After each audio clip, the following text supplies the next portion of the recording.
சங்கீதம் 37:1-2.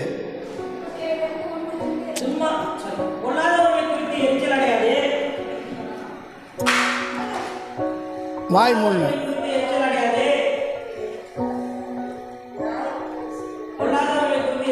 பொல்லாதவளை குறித்து எரிச்சல் அடையாதே,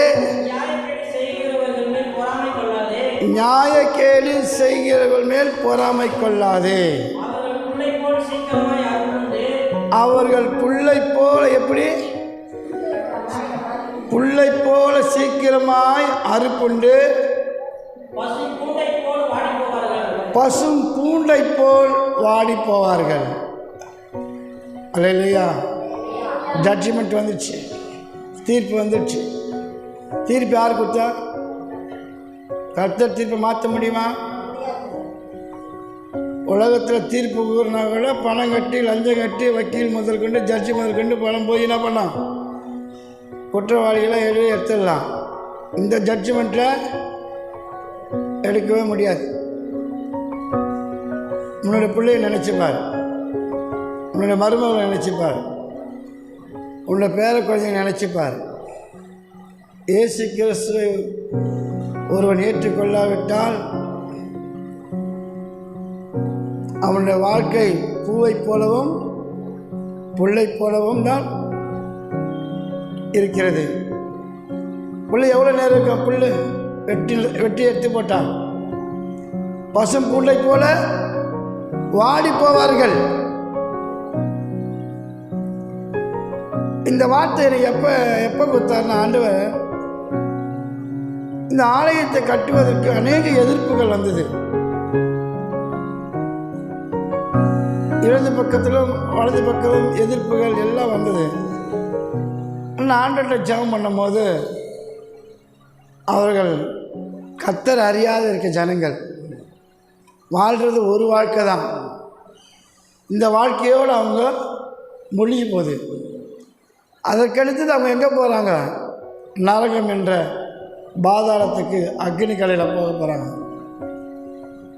அவங்ககிட்ட போய் நம்ம வாக்குவாதம் செய்யலாமா? ஒரு பிள்ளைக்கு டாக்டர் சொல்லிட்டாச்சு, ஒரு மனிதனுக்கு டாக்டர் சொல்லிட்டாங்க அவனுக்கு கேன்சர் முத்தி போச்சு, ஒரு 3 மாதம் தான் அவனால் வாழ முடியும். திரும்பி வீட்டுக்கு அனுப்பிச்சிட்டாங்க. கேன்சர் வியாதியில் மனிதனை பார்த்து சத்தம் போடுவாங்களா? அவனை போட்டு அடிப்பாங்களா? ஏன்? அவன் இறந்துடுவான், மரண தருவாயில் இருக்கிறான். அவங்ககிட்ட போய் வாக்குவாதம் செய்கிறேன்னு சொல்லிட்டு மற்றவர்கள் நம்மளை தான் திட்டுவாங்க. நல்ல உடம்பை வச்சுக்கிட்டு நோயாளிகிட்ட போய் உன்னுடைய வாக்குவாதம் பண்ணுகிறேன், அது இன்றைக்கோ நாளைக்கோ இருக்குது அப்படி நம்மளை தான் திட்டுவாங்க. இன்றைக்கி இந்தியாவில் நிலைமை அப்படி தான். ஒரு குற்றவாளிக்கு தூக்கு தண்டனை கிடச்சிடுச்சுன்னா ஜட்ஜி கூறிட்டார், இத்தனாம் தேதி உனக்கு தூக்குன்னு. தூக்கு தண்டனை கைது பெற்றவனை பார்த்து அதோட போலீஸ் அடிப்பானா? அடிக்க மாட்டான். குற்றவாளியை பார்த்து உனக்கு என்ன தேவைப்படுதா சொல்லுப்பா, நான் வாங்கி தரேன். ஆசைப்பட்டு என்ன கேட்குற, என்ன சாப்பிட போகிற, உனக்கு என்ன ஆசை இருக்குது, நீ வாழ்கிறது இன்னும் கொஞ்ச நாள் தான், அதில் நல்ல சந்தோஷமாக சாப்பிட்டு ஆசைப்படுறதா கேளு அப்படின்னு கேட்பாங்க. இல்லை கேட்பாங்க. அவன் சாகும்போதாவது நல்ல திருப்தியாக சாப்பிட்டோம், சந்தோஷப்பட்டு சாப்பிடும். கடவுளை அறியாத இயேசு கிறிஸ்து அறியாதோட நிலைமை அப்படித்தான் இருக்கிறது. அல்லேலூயா.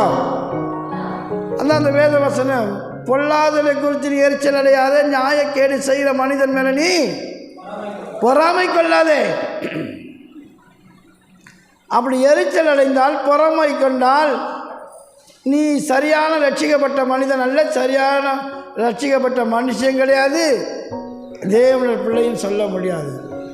அவர்கள் எவ்வளவுதான் நம்மளை ஏளனம் செய்தாலும், பரியாசம் செய்தாலும், விரோதமாக எழுப்பினாலும், நாம் அவர்களுக்காக ஜபந்தான் செய்ய வேண்டும். இயேசு அதான் சொல்கிறாரு, உன் சத்துருக்களை சிநேகிகள், உன் எதிராளிகளை அன்பு செலுத்துங்கள், தீமையை நன்மையினால் வெல்லு. அப்போஸ்தலனாகிய பவுல் அதை தான் சொல்கிறாரு,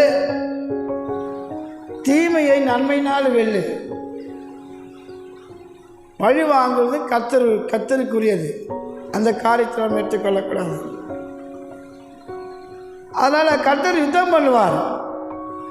அவர் யுத்தம் பண்ணுவார்னு நினச்சிக்கிட்டு ஜபத்தில், ஆண்டவரே எங்களுக்கு விரோதமாக எழுதுகிற ஆட்களை நீ மடங்களையும் நிர்மூலமாக்கும், கண்ணால் பார்க்கணும், அந்த ஜபம் ஆண்டவர் கேட்க மாட்டார். அது சுயநலம். நம்ம பிள்ளைங்களை தான் அப்படி ஜபம் பண்ணுவோம். எப்படியாவது என் பிள்ளைங்களை காப்பாற்றிட்டும்பாரு, எப்படியாவது ரட்சிக்கப்படணும் ஆண்டவர் சொல்லிட்டு என்ன பண்ணுவீங்க? ஜபம் பண்ணிட்டு தான் இருப்போம். உன்னுடைய முழங்கால் முளைக்கி கர்த்தரை நோக்கி நீ பார்க்கும்போது எந்த மனிதனும் கர்த்தர் ரட்சிப்பில் கொண்டு வருவார், எந்த மனிதனும் கொண்டு வருவார். அதற்கு ரட்சிக்கப்பட்ட தாய்மார்கள் தகப்பன்மார்கள் என்ன பண்ண வேண்டும் என்றால், ரொம்ப பொறுமை அவசியம், ரொம்ப நிதானம் அவசியம். அல்லேலூயா. சங்கீதம் 37 4, 5, 6 வசனத்தை வாசிப்போம். முதல்ல ரட்சிக்கப்பட்ட உடனே என்ன பண்ண, கர்த்தரிடத்தில் மன மகிழ்ச்சி இருக்கணும். மன மகிழ்ச்சியாக இரு. அவர் உன் இருதயத்தில் நீ என்ன வேண்டியோ, வேண்டுதல் எங்கேருந்து வரணுமா? வேண்டுதல் எங்கேருந்து வரணும்? இருதயத்திலிருந்து. அந்த இருதயம் கர்த்தரிடத்தில் மன மகிழ்ச்சியாக இருந்தால்தான், கர்த்தருக்குள் மகிழ்ச்சியாக இருந்தால்தான். கசப்பான வைராக்கியெல்லாம் வச்சுக்கிட்டு ஜபம் பண்ணால் அந்த ஜபத்தை கர்த்தர் கேட்க மாட்டார். தகாத விதமாக ஜபம் பண்ணால் கேட்க மாட்டார்னு யாக்கோப்பில் இருக்குது. யுத்தம் பண்ணிட்டு சண்டை போட்டுக்கிட்டு அதற்கு மேற்பட்டு ஜபம் பண்ணால் கர்த்தர் ஜபத்தை கேட்பாரா? கேட்க மாட்டார். ஆகையால் நீங்கள் எல்லாவற்றையும் சகிச்சுக்கிட்டு பொறுமையாக இருந்து நீங்கள் ஜெபிக்கும் பொழுது கர்த்தர் ஒரு விண்ணப்பத்தை கேட்கிறவராக இருக்கிறார். அல்லேலூயா. கொஞ்சம் கஷ்டம்தான், உபத்திரம்தான். ஏன்னா நம்ம ஓநாய்கள் மத்தியில் வாழ்ந்துட்டு இருக்க, சுற்றி ஓநாய்கள் தான். ஓநாய்கள் என்பது கடிச்சு கொதரும். ஆனால் இன்றைக்கி நம்ம எல்லாரும் ஆட்டுக்குட்டிகளாக இன்றைக்கி உயிரோடு இருப்போம்னா ஆண்டவர் நம்ம கூட இருக்கிறார், நம்மளை பாதுகாத்து கொண்டு இருக்கார். கர்த்தருடைய கிருபை. வாசிக்கும்போது உன் வழியை, முதல்ல உன்னுடைய வழி என்பது உன்னுடைய பிரச்சனை, உன்னுடைய காரியங்களை கர்த்தர்கிட்ட ஒப்பு கொடுத்து விட்டு, ரெண்டாவது அவர் மேல் நம்பிக்கையாக வைக்கணும். அவர் மேலே என்ன வைக்கணும்? நம்பிக்கை வைக்கணும். நாம் ஜபத்துக்கு போகிறோம், ஜபத்துக்கு ஆண்டுகிட்ட சொல்லிட்டு வருவோம். நமக்கு விரோதமாக இந்த மாதிரி மனிதர்களை இப்படிலாம் பேசுகிறாங்க, கேலி பண்ணுறாங்க, பரியாசம் பண்ணுறாங்க, தேவையில்லாத பிரச்சனை பண்ணுறாங்க. அதனால் அவங்க சக்தி அறியல. ஆண்டவரே, நான் உங்கள்கிட்ட தான் நான் வருவேன், நீ எனக்கு தாங்கக்கூடிய சக்தி கொடுங்க. அதனால் நீங்கள் உங்களுடைய பிரச்சனைகளை உன் வழியை கர்த்தருக்கு ஒப்பு கொடுத்து அவர் மேல் நம்பிக்கையாக இரு. அவரே யார் வாக்கியம் செய்வார்? எப்படி வாக்கியம் செய்வார்? அங்கே எங்களை சண்டை போட்டிருந்து வாக்கியம் செய்வாரா? ஒன்றும் செய்ய மாட்டார், ஒன்றுமே செய்ய மாட்டார். அதனால தான் பொறுமை அவசியம். தேவ பிள்ளைகளுக்கு, விசுவாசிகளுக்கு பொறுமை, சாந்தம் ரொம்ப அவசியம். நான் ஒரு ஆரம்பத்தில் வேலை செஞ்சுட்டா ஊழியர் செஞ்சுருந்தேன். அப்போ வேலை செய்கிற இடத்துல காலையில் முதல் சாயங்காலம் வரைக்கும் வேலை முடிகிற வரைக்கும் என் வாய் பண்ணாத்திட்டே இருக்கும். ஏதாவது ஒரு பாட்டு பாடிட்டே இருப்பேன். ஏன்னா சுற்றி ஓநாய்கள் இருக்குதுல்ல, தீன் வார்த்தை பேசாத அளவுக்கு, அதுவும் ரொம்ப மெதுவாக தான். அடுத்தவங்க டிஸ்டர்பன்ஸ் இல்லாதவங்களுக்கு என்ன வரைக்கும் நான் பாடிக்கிட்டே இருப்பேன். பாட்டு பாடினேன். அப்போ தான் புது புது பாட்டெல்லாம் வரும். பாடலில் பாடிக்கிட்டே இருப்பேன். அப்போ ஒன்று ஒன்றா ஒவ்வொரு கேள்வி கேட்கும். இது என்ன வாயா, இது என்ன சும்மா பார்க்க பாடினே இது கத்தினே இருக்குது, ஓ மென்டல் ஆகிட போறியா, பைத்தியக்காரன் ஆகிட போறியா, ஒவ்வொன்றா சொல்லுவாங்க. நான் பாடலை பார்த்துட்டு அவன் செல்ஃபோனில் பாட்டை வச்சு என் சத்தம் கீழே இறங்குவான், அவங்க சத்தம் மேலே வருவோம், சவுண்டு ஏற்றி என்ன பண்ணுவாங்க, அவங்க சாமி பக்தர் பாட்டிலாம் போட்டுருவாங்க. நீயா நான் பார்த்துடணும். நான் சொன்னேன், உனக்கு வலு இல்லை, அதனால தான் ஸ்பீக்கரில் வைக்கிறேன். எனக்கு வலு இருக்குது, எனக்கு பலம் இருக்குது. அது பேட்ரி இருக்கிற வரைக்கும் தான் பாடம், அதுக்கு மேற்பட்ட அது பாட. உனக்கு பாட தெம்பு இல்லை, உனக்கு பாட வலு இல்லை, என்னால் பாடவும் முடியாது. மரித்தவர்கள் தேவனை ஆராதிக்க முடியாது, தேவனை துதிக்க முடியாது, ஒரு பாட்டு கூட வராது. சரியா ரட்சிக்கப்படலைன்னா பாட்டே வராது. சில ஆட்கள்லாம் தனியாக வந்து எனக்கு கேளுங்க, இந்த ஆளை போய் பாட சொல்லுனேன். எனக்கு பாட வராது மாஸ்டர், எனக்கு பாட தெரியாதுங்க மாஸ்டர். சரி ஜெபம் பண்ணுங்க, எனக்கு ஜெபம் பண்ண தெரியாது மாஸ்டர். அது எத்தனை வருஷம்? 30 வருஷம். ஏன்? கர்த்தர் நல்லவர் என்பதை ருசித்து பார்க்கறது கிடையாது. பொல்லாதவர்களை குறித்து எரிச்சல் அடைகிறது, பொறாமப்படுறது. உபதேசத்தை கீழ்ப்படியலைன்னா பொறாமை எரிச்சல் தான் வரும். அடுத்த வசனம் வாசிங்க. உன் நீதியை வெளிச்சத்தை போலவும் ஒரு நாள் வரும். நீ எவ்வளவு நீதி செய்யறியோ பட்ட பகலை போல, பட்ட பகலி தான் பட்ட பகலை வெளிச்சம் அப்படிங்குது. நீ எவ்வளோ அந்த ரகத்தில் நன்மை செஞ்சாயோ, எவ்வளோ நீதி செஞ்சாயோ பட்ட பகலை போலவும் விளங்க பண்ணுவ. வெளிச்சமாக வெளிச்சத்தில் வந்துடும். அல்லேலூயா, அல்லேலூயா. நான் அது வரை காத்து இருந்து பொறுமையாயிரு. பொறுமையாக இருந்தால் கர்த்தர் வாய்க்க செய்வார். மகாத்மா காந்தி புதிய ஏற்பாட்டு படிக்க ஆரம்பித்தார். இயேசு கிறிஸ்துவின் வாழ்க்கை வரலாறு. அந்த மலை பிரசங்கத்தில் ஒரு வசனம் அவருக்கு தொட்டுது. சாந்த குணமுள்ளவர்கள் பூமியை சுதந்திரித்துக் கொள்வார்கள். அப்போ அந்த வசனத்தை எடுத்துக்கிட்டு அவர் எவ்வளோ சாந்தமாக இருக்கிறாரோ, எவ்வளோ பொறுமையாக இருக்கு, அந்த அளவுக்கு பொறுமையாக இருந்தார். எல்லாரும் பார்க்குறவங்களாம் என்ன இந்த அவன் வெள்ளைக்காரன் வந்து ஆங்கிலேயர்களை அடிக்கிறான், உதைக்கிறான், சுட்டு தள்ளுறான், காலில் எட்டி உதைக்கிறான், எவ்வளோ தான் பொறுத்து சும்மா போயிட்டே இருக்கணும். அதனால் இவர் பேச்சை கேட்கக்கூடாது சொல்லிட்டு சில பேர் அவருக்கு விரோதமெல்லாம் எழுப்பினார்கள். அவர் உபதேசம் அவ்வளோ இது நமக்கு சரி வராது, அகிம் சொல்லியா போக முடியாது, நம்மளை அடித்தாதான் அவன் திரும்ப ஓடுவானுங்கண்ணா. அதனால் காந்தியோட உபதேசம் சில பேர் பிடிக்காத வெளியில் போயிட்டாங்க. ஆனால் காந்தியாரோடு அவருக்குள்ளே இருந்து அந்த பொறுமை அகிம்சை வழியாக சாந்தமாக இருந்தாராம், பொறுமையாக இருந்தாராம். அந்த ஆங்கிலேயர்கள் சொல்வார்களா, எப்போ பார்த்தாலும் நம்மகிட்ட அடி வாங்கினுக்கிறானுங்க, என்ன கேட்டாலும் பொறுமையாகிறானுங்க, ஏதாவது எதிர்த்து பேசி நம்மகிட்ட சண்டை வந்து அடிச்சு தூக்கி போட்டு போயிடலாம், எல்லாத்துலேயும் பொறுமையாக இருக்கணும்ல, இவங்க என்ன தடிக்குன்னு சொல்லிட்டு இவங்களை அடிச்சுட்டு நம்ம என்னத்தை சாதிக்க போகிறோம், நமக்கு தான் அது அவமானமாக இருக்கும். அதனால் அவங்க என்ன பண்ணுவாங்க, அவங்க தான் சொந்த ஊருக்கு போயிடுவாங்க. இவர்கள் ஆண்டுகள் சொல்லி இந்தியாவை காந்தியிடம் ஒப்படைத்து விட்டு சுதந்திரத்தை விடுதலை கொடுத்து விட்டு அவங்க கிளம்பி விட்டார்கள். அல்லேலூயா. காந்தி எந்த சபைக்கு போனார்? எந்த சபைக்கு போனார் காந்தி? எந்த போதட்ட பைபிள் படித்தார்? ஒரே ஒரு வசனம்தான், கடைசி வரைக்கும் கடைப்பிடிச்சார். அதுபோல் ரட்சிக்கப்பட்ட ஞானஸ்தானம் எடுத்தவர்களும் எவ்வளவோ வசனம் தெரியும், எவ்வளோ போதகத்தை கேட்கிறோம், இன்னும் நமக்கு அந்த சாந்தமும் பொறுமையும் வரல. சாந்தமும் பொறுமையும் வரலன்னா வீடு பற்றிக்கிட்டே எரிய வேண்டியதான், வீடு பற்றிக்கிட்டே எரிஞ்சிக்கிட்டே இருக்க வேண்டியதான்.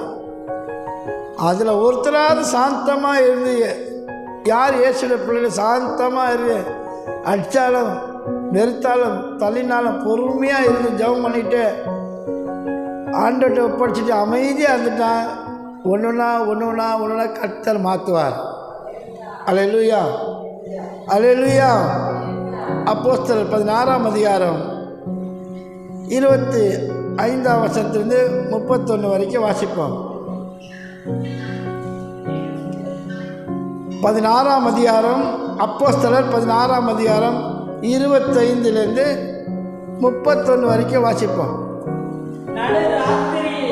நடுராத்திரியிலே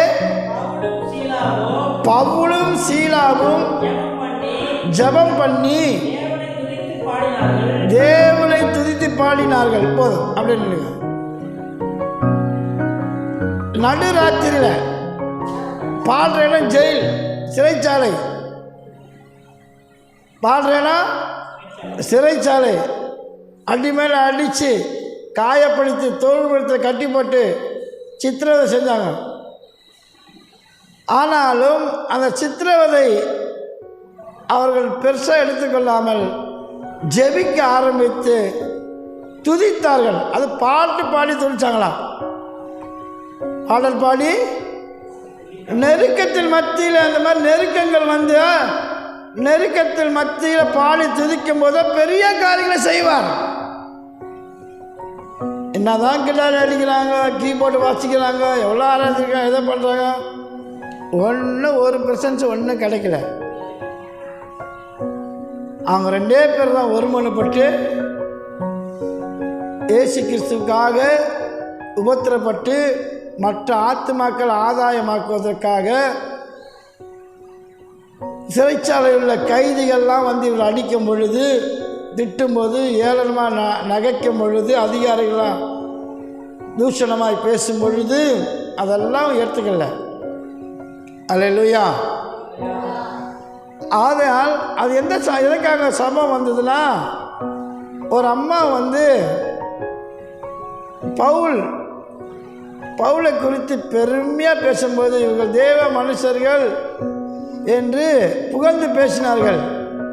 இவர்கள் நற்செய்தி அறிவிக்க முடியாது வந்திருக்கிறார்கள் என்று புகழ்ந்து தான் பேசினாங்க.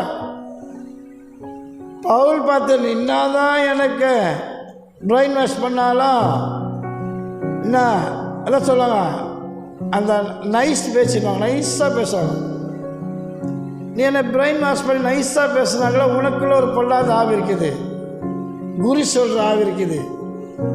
குறி சொல்கிற ஆவியே இந்த பெண்ணை விட்டு வெளியே போக முடியாத இயேசுவின் நாமத்தினால கட்டளைன்னு சொன்னோன்னே அந்த பேய் ஓடி போச்சு. அதனால அவங்க அன்னையிலேருந்து குறி சொல்லவே முடியல, வருமானம் இல்லை. அந்த அம்மா வச்சு அந்த அரசாங்கத்தில் நிறைய பேர் படிப்பு வச்சு ஓட்டிருந்தாங்க. அங்கே இருக்கிற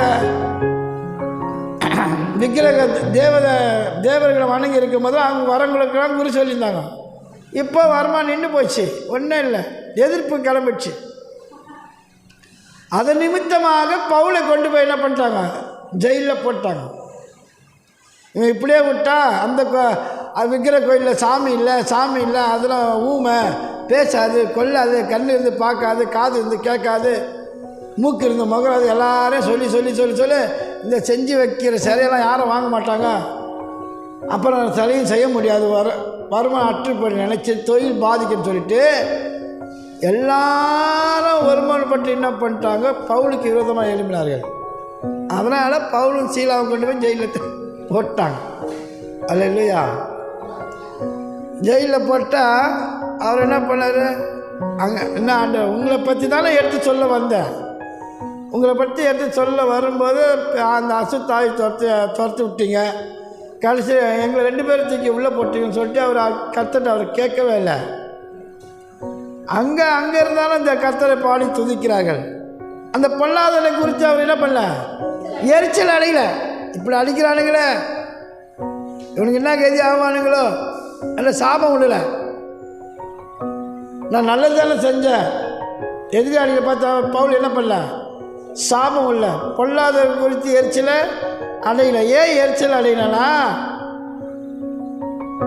நானும் ஒரு காலத்தில் இயேசு குறித்து அறியாமல் இவர்களை போல தான் எரிச்சலாக இருந்தேன் இயேசு மேலே.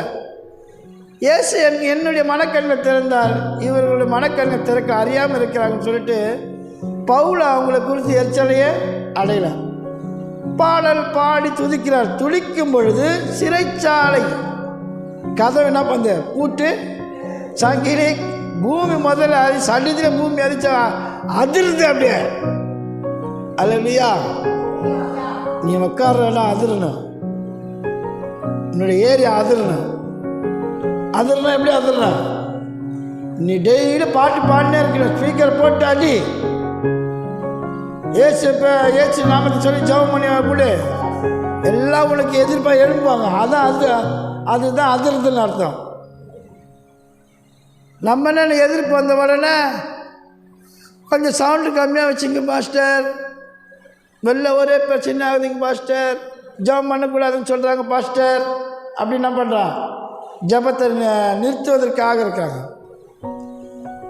அந்த 2 பேரும் ஒருவனைப்பட்டு சத்தமாக போட்டாங்க. இந்த பண்ணப்பட்ட கிராமத்தில் இதை மாதிரி 40 நாள் ஜெபத்தில் ஒற்றுமையாக இருந்து ஒருவன் நல்லா கத்தி ஆண்டவர் ஆராதனை பண்ணி ஜெபிக்க துதிக்க ஆரம்பித்தால் எவ்வளோ பெரிய காரியங்கள் செய்வார். அல்லேலூயா. வீட்டில் ஜெபம் முழங்கால் போட்டு 1 மணி நேரம் நல்லா துதிக்க ஆரம்பித்தால் உங்கள் தெருவே அதிரும். அல்லேலூயா. உலகத்தை கலக்கிறவன் இங்கே வந்துட்டாங்கன்னு சொல்லிட்டு பவுல் அன்னை குறித்து என்னென்ன பண்ண பயந்தாங்க. அதே போல் நீ ஒருவர் ரட்சிக்கப்பட்டு மனம் திரும்ப உன்னோட வாழ்க்கை ஜெபமும் துதியும் நிலைத்திருந்தால் உன் தெருவில் இருக்கிற ஜனங்களை உன்னை கண்டு அதிர்வார்கள். அல்லேலூயா. இங்கே சில கேஸுங்க என்ன பண்ணுதுங்க, 1 2 உடம்பு சரியில்லைன்னா உடனே போய் கயிறு போடுறது. நானும் விசுவாசின்னு அது மாதிரி செய்கிறாங்க. ஏசு மேல் நம்பிக்கை இல்லை. அப்போ அதெல்லாம் என்னது, உண்மையாக இல்லை. அல்லேலூயா. அதனால் உங்களை கண்ட அதிரணும். இந்த அதிர்வு உன்னை கண்டாலாவே அவங்கள பார்த்து ஒதுக்கணும், இதுக்கிட்ட வச்சுக்க கூடாது அப்படின்னு அவங்களே என்ன பண்ண உங்கள்கிட்ட அவங்க ஒதுக்கி விட்ட சாமியை ரொம்ப சந்தோஷம் சொல்லிட்டேன், வந்துடணும் வெளியே வந்துடணும், மாறுபாடுகளோட சந்ததியை விட்டு விலைக்கு வா. இன்னும் அந்த சந்ததியிலே உள்ளே இருந்துக்கிட்டே இருந்தேன்னா, அவங்க கூடயே எல்லாமே செஞ்சுக்கிட்டே இருந்தேன்னா தேவ கோபாக்களை தான் வரும் தவிர தேவன்கிட்ட இருந்து எந்த அற்புதங்களும் அதிசயம் கத்த செய்ய மாட்டார். பிரிஞ்சு வெளியே வா. அந்த பொல்லாதவர்களை குறித்து நீ எரிச்சல் அடையாதே, பொறாமை கொள்ளாதே. அவங்கள விட்டு வெளியே வந்து அவங்களுக்காக ஜெபம் பண்ணு, பாரத்தோடு ஜெபம் பண்ணு. நீ ஜெபிக்கிறாயா என்று கேட்டுக்கொள்ளுங்க. நான் வேலை செய்யற அவங்களுக்காக ஜெபம் பண்ணுவேன். ஆண்டவரே, இவங்களாம் அறியாமல் பேசுகிறாங்க, நான் பாட்டு பாடுறது அவங்களுக்கு கிண்டல் கேலியமாக இருக்குது, அறியாமல் பேசுகிறாங்க ஆண்டவரே, அப்படியே அவங்களுக்காக ஜெபம் பண்ணுவேன். என்னென்ன கெட்ட வார்த்தையில் பேசுவாங்க, முதலாளிகிட்ட போய் சொல்லுவாங்க. எனக்கு முதலாளி பற்றி எனக்கு தெரியும். முதலாளி சொன்னார், பாட்டு பண்ணாலும் வேலை ஆகுதா, எனக்கு வேலை தான் முக்கியம், வேலை ஆகினா போதும். அதனால் அவருக்கு மேற்கொண்டு வேலை செஞ்சு கொடுத்துட்டு வந்துடுவோம். அல்லேலூயா. அல்ல மத்தேயுல 5:41 சொல்லுது, ஒருவன் 1 மைல் தூரம் உன்னை நடக்க சொன்னால் அவனோட 2 மைல் தூரம் நடந்து போய் அந்த வசனத்தை வச்சுக்க. எனக்கு கொடுக்குற சம்பளத்துக்கு தகுந்த மாதிரி கொஞ்சம் எக்ஸ்ட்ரா வேலை செஞ்சுட்டா என்ன இல்லை, நம்மளை பற்றி அவர் கேட்க மாட்டார், முதலாளி கேட்க மாட்டார். அதே போல் செய்ய வேண்டியதை கரெக்டாக செய்ய ஆரம்பிச்சுன்னா கர்த்தர் நமக்காக வழக்காடுவார். என்கிட்ட வழக்காடினவங்கெல்லாம் 4 பேரும் அவுட்டு. நான் வேலை செய்யும் போதே 4 பேரும் செத்தாச்சு. கேரி பண்ணவங்களாம் ஒருத்தர் டீப் நோய் வந்து செத்தான். மொத்தம் 5 பேர் ஞாபகம் வருது. ஒருத்தர் டீப் நோய் வந்து செஞ்சான், ஒருத்தர் ஆஸ்துமாவில் செத்தான், ஒருத்தர் குடும்ப பிரச்சனையில் தாங்க முடியாமல் தூக்கு போட்டு செத்தான், ஒருத்தன் வந்து கடலில் விழுந்து செத்தான், கடலில் விழுந்து செத்துட்டான். ஒருத்தன்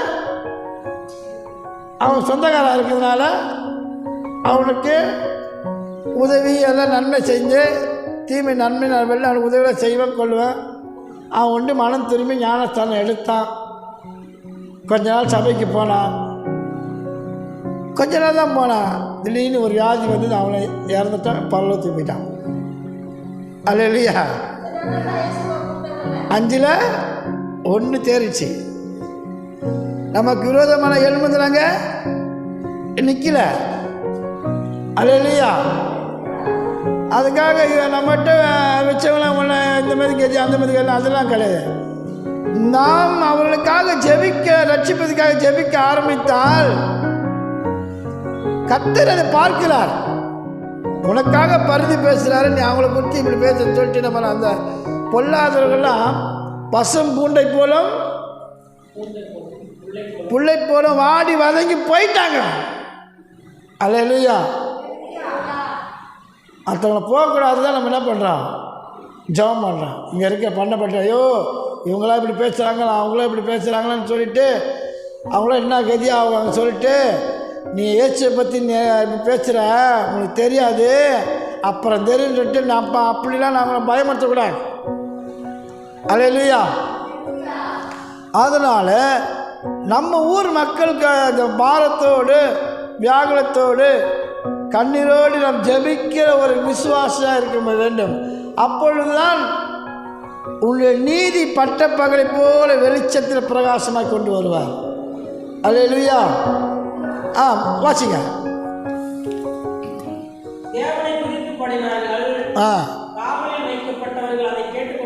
காவலில் வைக்கப்பட்ட பாட்டு பாடுறதெல்லாம் கேட்குறாங்க. சடிதிலே சிறைச்சாலையில் அதிரும்படியாக பூமி அதிர்ந்தது. கதவுலாம் திறந்துச்சு. இவங்க 2 பேர் சங்கில் தானே கழட்டுக்குச்சு. சிறைச்சாலைக்காரன் நித்திரை தெரிஞ்சு திறந்திருந்ததை கண்டு கட்டுண்டர்கள் ஓடி போனார்கள் என்று எண்ணி பட்டை தவறி தன் தற்கொலை செய்ய போயிட்டான். ஏன்னா மேலே அதிகாரி நம்மளை கேட்பாங்களே, எல்லா கதவை திறந்துச்சு. அவங்க இப்போ இவங்க 2 பேரும் தச்சு போயிட்டான்னு நினச்சி காவலாளி என்ன பண்ணுறான், அதிகாரிக்கு பயந்து பட்டையை எடுத்து உருவ குத்த போனான் பாரு. பவுல் மிகுந்த சத்தம் போகிறான். என்ன பண்ணுற நீ? நாங்கள் இங்கே தானே இருக்கிறோம், நாங்கள் எங்கே போகல. நம்ம அந்த மாதிரி செய்வோமா? தப்பிச்சா போகிறோன்னு சொல்லிட்டு ஓடிடுவோம். ஆனால் பவுல் சீல என்ன பண்ணல, ஓடவே இல்லை. நீ உனக்கு கெடுதி ஒன்றும் செய்து கொள்ளாதே, நாங்கள் எல்லாரும் இங்கே தான் இருக்கிறோம். அப்பொழுது அவன் தீபங்களை கொண்டு வர சொல்லி உள்ள ஓடி பவுலுக்கு சீலாவுக்கு முன்பாக விழுந்து அவர்களை வெளியில் அவங்கள அழைச்சிட்டு வந்து, ஆண்டவமாரே என்ன கேட்குறான், அடி இவன் தான் முதல்ல எல்லாம் பயங்கரமாக அடித்து காவலை போட்டு இது பண்ணிட்டான், காவலுக்கு நிற்கிறான். அப்போ என்ன சொல்கிறான், ஆண்டவமாரே பாவியாக இருந்தவனே எப்படி கூப்பிட்டான், ஏண்டா பாவிகளா, ஏண்டா சும்மா ஏசி ஏசி ஏசி சுற்றி இந்த ஊரை நாசமாக்கிற சொன்ன ஆள் இப்போ என்ன சொல்கிறான், ஆண்டவமாரே ரட்சிக்கப்படுவதற்கு நான் என்ன செய்ய வேண்டும்? அதற்கு அவர்கள் கர்த்தராகிய இயேசு கிறிஸ்துவினை விசுவாசி, அப்போது நீயும் உன் வீட்டாரும் ரட்சிக்கப்படுவீர்கள் என்று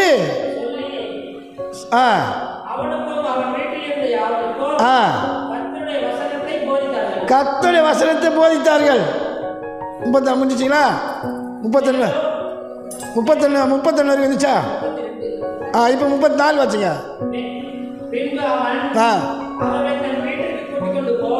இப்போ எங்கே எடுத்துகிட்டு போயிட்டாங்க? ஜெயிலில் இருந்தவனை வீட்டுக்கிட்டு போய் விருந்து. அல்லேலூயா. அவர்களுக்கு போதனை கொடுத்து தன் வீட்டார் அனைவருடன் கூட தேவனிடத்தில் விசுவாசம் உள்ளவனாகி மனமகிழ்ச்சியாக இருந்தான். அவங்க வீட்டார் அன்னைக்கு அந்த நைட்டு ஞானஸ்நானம் கொடுத்தாச்சு. அல்லேலூயா. அப்போ பவுலும் சீலாவும் அவங்க மேலே எரிச்சலாக இருந்தாங்களா? தச்சு ஓடினாங்களா? ஓடவில்லை. எரிச்சல் அடையில. ரட்சிக்கப்படாத மனிதர்களை குறித்து எரிச்சல் அடைந்த கிறிஸ்தவனே கிடையாது. ரட்சிக்கப்படாத மனுஷர்கள் தர்க்கம் பண்ணினா கிறிஸ்தவர்களே கிடையாது. அவங்க அறியாமல் இருக்காங்க. அவர்களுக்காக நீ உபவாசம் போட்டு ஜெபம் பண்ணு, சொந்தக்காரங்க பேரெல்லாம் வச்சு ஜெபம் பண்ணு. அவங்க செய்கிறது தீங்காக தான் இருக்கும். இந்த காலையில் கூட ஒரு தம்பி அவன் செய்கிற காரியம் பிடிக்கலதான். அவன் கடவுளை அறியாதவன். அவன் இருளில் இருக்கிறான். அதனால் நீ வெளிச்சத்தில் இருக்கிற. உனக்கு அது ஒரு முள் சோதனை. பேசாதீங்க. அவன் இருளில் இருக்கிறான், நீ வெளிச்சத்தில் இருக்கிற. வேதம் சொல்லுது, அநீதியான உலக பொருட்களால் நீ நண்பர்களை சம்பாதித்துக்கொள். ஏன் சொல்கிறார்? என்ன சொல்கிறாரு? அநீதியான உலக பொருளால் நீ நண்பர்களை சம்பாதிக்க எரிச்சல் அடையாத. இது உன்னுடைய சகோதரன் தானே, விட்டு தள்ள. நமக்கு லாபமாக இருந்தது எதுவும் நஷ்டம்னே விட்டு தள்ள, எரிச்சல் அடையாது. அதை விட கர்த்தர் சிறப்பாக உனக்கு கொடுப்பார், சிறப்பாக செய்வார். நீ என்ன வேண்டிக்கிறையோ அதை உனக்கு கொடுப்பார். அல்லேலூயா.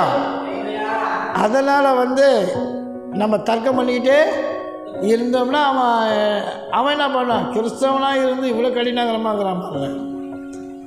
நமக்கு அவங்களுக்கு முன்னால் ஒரு சாட்சியாக நிற்கணும். நம்ம பொருளே போனாலும் சரி விட்டு கொடுப்போம். நம்மள எரிச்சல் அடையாது. அவனோட வாழ்க்கை இப்போ எப்படி இது? பூவை போவோம் புள்ளை போலவும் வாடி வந்துட்டு போகிற ஸ்டேட்மெண்ட் வந்துடுச்சு. அந்த ஸ்டேட்மெண்ட்லேருந்து காப்பாற்றுறதுக்காக முயற்சி ஜெபம் பண்ணி அவன் ரட்சிப்புக்காக ஜெபம் பண்ணுவோம். கர்த்தர் ரட்சிப்பார். அல்லேலூயா. அதனால் ரட்சிப்பதற்காக நாம் பாரத்தோடு ஜெபிக்க வேண்டும். பரிசுத்த ஆவியானவருடைய உதவி நமக்கு வேண்டும். எல்லாவற்றும் பொறுமையாக இருக்கணும், சாந்தமாக இருக்கணும். எந்த அளவுக்கு நீங்கள் சாந்தமாக இருக்கிறீங்களோ, பொறுமையாக இருக்கிறீங்களோ, தேவன் உங்கள் வாழ்க்கையிலும் பெரிய காரியங்கள் செய்வார். அல்லேலூயா. அல்லேலூயா. அதனால தான் சில வீடுங்களாம் ரட்சிக்கப்பட்ட ஜனங்கள் சாந்தமாக பொறுமையாக இருப்பாங்க. பக்கத்தில் இருக்கிறவங்களை பார்த்து சொல்லி, அம்மா பொறுமையாக இரு, சாந்தமாக இரு. உங்ககிட்ட யார் எதிரிகள் வந்தாலும் கர்த்தர் ரட்சிப்பார். ஆனால் நீங்கள் யாராருக்கு ஜெபம் பண்ணுறீங்களோ, உன் பிள்ளையாக இருந்தாலும் சரி தான், மருமகள் இருந்தாலும் கர்த்தர் மாற்றிடுவார். உன்னுடைய பொறுமையை தான் எதிர்பார்க்குறாரு, உன்னுடைய சாந்தத்தை எதிர்பார்க்குறேன். அல்லேலூயா. இன்னும் அதிகமாக இன்னும் வீட்டில் நீங்களாம் முழங்கால் போட்டு ஜபிக்க ஆரம்பிச்சுட்டேன்னு வைங்க, இன்னும் சீக்கிரமாக பிள்ளைங்க ரட்சிக்கப்படுவாங்க. அக்கம் பக்கத்தில் இருக்கும், இந்த பக்கத்தில் இருக்கிற அந்த பக்கத்தில் இருக்கிறவங்களுக்கும் சாந்தமாக இருக்கும், பொறுமை. தெருவில் எந்த சண்டை வேண்டாம். மாறுபாட சந்ததை விட்டு வெளியில் வந்துட்டோம். அதனால் பொறுமையாக இருக்கும். கர்த்தர் உங்களை ஆசீர்வதிப்பாராங்க. ஆமென்.